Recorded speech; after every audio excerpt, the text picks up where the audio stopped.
Somebody said they called through. The lawyers you've been speaking with wasn't me. And we do what we're tasked to. And we just keep on giving tips, cause you wanna know. Giving game, we keep it on the low. From the start, explain it and do more. Tips you need in keeping it thorough.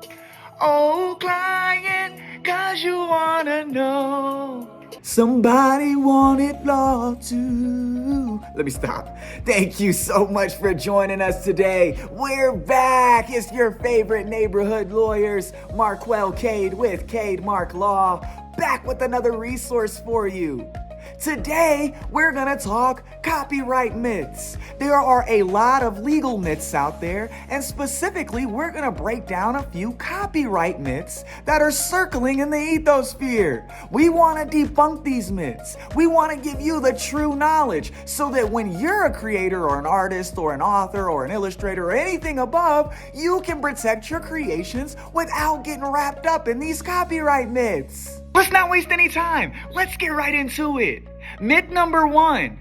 I don't need permission to use someone else's copyright because I'm only using a small amount of the copyrighted work. This is false. This is a myth.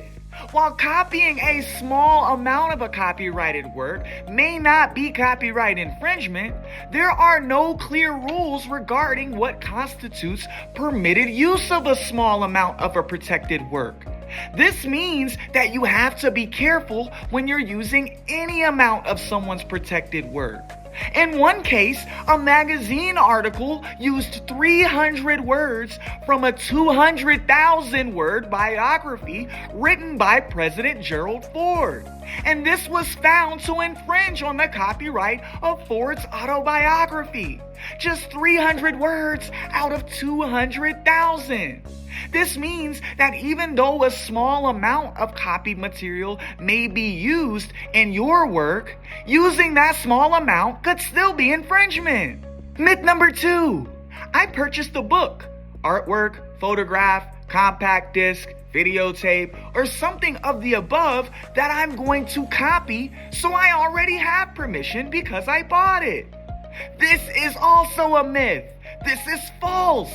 Copyright law distinguishes between ownership of copyright in a work and ownership of a copy of the work, such as a tape, a photograph, artwork, book, compact disc. You get it. The ownership of the copy does not give you ownership of the copyrighted protected material.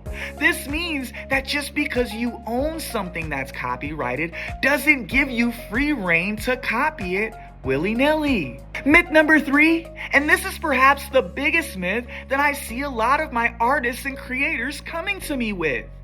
Because I innocently infringed, I don't need permission to use someone's copyrighted protected material. Another way to put this is because I don't know I'm infringing, I'm not infringing. This is false. This is a myth. The lack of intent to infringe does not defend you or provide a defense to copyright infringement. Ignorance of your use of someone else's copyright is also something that's not going to protect you.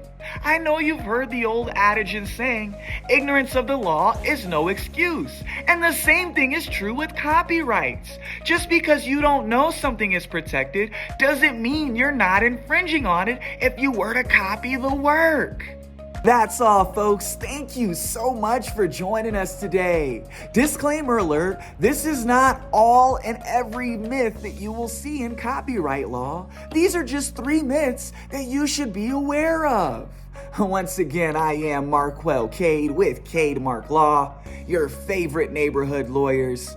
Protect your brand, grow your business. Stay frosty, my friends. We'll see you next time. We hope this was helpful.